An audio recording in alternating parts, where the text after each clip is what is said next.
RG Kar medical college হাসপাতালে যে আর্থিক দুর্নীতির অভিযোগ তার তদন্তে সিবিআই আদালতের নির্দেশে ম্যারাথন তল্লাশি, দিকে দিকে রেড সিবিআই এ। কলকাতা থেকে জেলা সাঁড়াশি অভিযানে সিবিআই কিভাবে দুর্নীতি হয়েছে, এই দুর্নীতিতে কারা কারা জড়িত, পুরো একেবারে দুর্নীতির চক্র খুঁজতে আজকে ম্যারাথন তল্লাশি চালান সিবিআই এর আধিকারিকরা। মাসকট স্পিন কন্ট্রোল ল্যাবের পরীক্ষায় এটি প্রমাণিত। কেয়াসেট আলোপেক্স পেন্টা অ্যাক্টিভ নতুন চুল গজাতে সাহায্য করে, চুল পড়া বন্ধ করে। Keya Seth Alopex penta active 10 hair fall প্রবলেমের একমাত্র সলিউশন।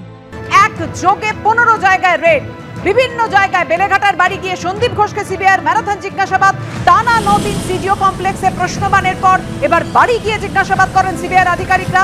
আরজিকরের ফরেনসিক মেডিসিনের ডেমনস্ট্রেটর দেবাশিস সোমের কেষ্টপুরের বাড়িতেও তল্লাশি এবং এই মুহূর্তে নিজাম প্যালেসে ডেকে পাঠানো হয়েছে তাকে। সরাসরি কথা বলবো, আমাদের সঙ্গে রয়েছেন আমাদের প্রতিনিধিরা। প্রথমেই চলে যাব পার্থ প্রতিম ঘোষের কাছে। পার্থ, আরজিকরের ফরেনসিক মেডিসিনের ডেমনস্ট্রেটর দেবাশিস সোমের নাম এনেছিলেন, তার নামে অভিযোগ করেছিলেন আক্তার আলী। সেই দেবাশিস সোমকে 9 ঘন্টা জিজ্ঞাসাবাদের পর কি তথ্য সিবিআইয়ের হাতে এসেছে যে কারণে আবার সিজিও কমপ্লেক্সে তাকে ডেকে পাঠানো হলো? দেখো, আরজিকর মেডিকেল কলেজের ফরেনসিক মেডিসিনের ডেমনস্ট্রেটর দেবাশিস সোম তার বাড়িতে সকাল 7:30 থেকে বিকেল 4:15 পর্যন্ত জিজ্ঞাসাবাদ এবং বেশ কিছু নথিপত্র সেগুলো কিন্তু সংগ্রহ করেন সিবিআইয়ের আধিকারিকরা। এবং প্রায় 9 ঘন্টা ধরে বাড়িতে থাকার পরবর্তীকালে সিবিআইয়ের তরফে যেমনটা বলা হচ্ছে যে বেশ কিছু গুরুত্বপূর্ণ তথ্য তারা কিন্তু পেয়েছেন এবং সেই তথ্য সংক্রান্ত বিষয় আরও বিস্তারিত জানার জন্য দেবাশিস সোমকে জিজ্ঞাসাবাদের প্রয়োজন রয়েছে। এবং সেই মতো আমরা দেখলাম যে সিবিআই আধিকারিকরা আজকে যখন 4:15 নাগাদ কেষ্টপুরের যে বাড়ি রয়েছে দেবাশিস সোমের, সেই বাড়ি থেকে বেরোন, তার ঠিক পরেই একেবারে সিবিআইয়ের সঙ্গেই বেরোন দেবাশিস সোম। ওনার যে ব্যক্তিগত গাড়ি রয়েছে সেই গাড়ি নিয়ে, এবং সেক্ষেত্রে ওনাকে ডাকা হয়েছে নিজাম প্যালেসে, অর্থাৎ সিবিআই এর অ্যান্টি কারাপশন ব্রাঞ্চের যে অফিস রয়েছে সেখানে ডাকা হয়েছে।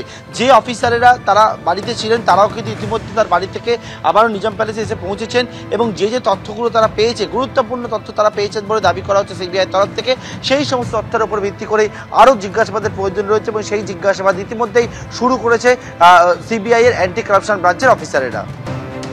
এদিকে আরজিকর কাণ্ডের প্রতিবাদে কিন্তু সমাজের সব স্তর থেকে প্রতিবাদ চলছে। এই মুহূর্তে প্রতিবাদে মমতা শঙ্করের নাচে স্কুল, উদয়ন কলা কেন্দ্রের সংহতি মিছিল, কসবা থেকে গীতাঞ্জলি স্টেডিয়াম পর্যন্ত এই মিছিলে পা মিলিয়েছেন প্রতিষ্ঠানের প্রাক্তনী থেকে শুরু করে বর্তমান শিক্ষার্থীরা।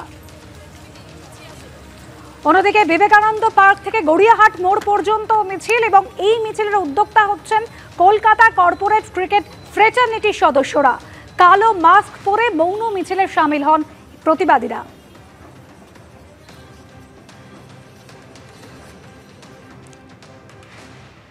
যে দাবি সবাই তুলছে, আমরাও সেই দাবি তুলছি যে এর বিচার হোক, ঠিকভাবে বিচার হোক। কারণ এই যে একটা যেটা হয় না, কোর্টে উঠলে বা কোনো কিছুতে উঠলে জানা যায় যে সেই জিনিসটা আর কবে হবে, তার শুনানি কবে হবে, কার বিচার কবে হবে, আমরা কেউ কিছু জানি না। আমার শুধু আর্জি যে সেদিন যারা ছিল, সেই সময় যারা ছিল, তাদেরকে প্রথমে আটক করা হলো না কেন? যে যারা সেদিন ছিল তাদেরকে আটক করা হলো না কেন? পুরো জায়গাটাকে সিল করে দেওয়া হলো না কেন? যে সেখানে কোনো রকম কোনো ড্যামেজ না হতে পারে, কোনো রকম প্রমাণ যেন লোপাট না হতে পারে। এবং যত কঠিন শাস্তি, যে মেয়েটি যে কষ্ট যন্ত্রণার মধ্যে দিয়ে গেছে, সেই যন্ত্রণার মধ্যে দিয়ে যেন তারাও যায়।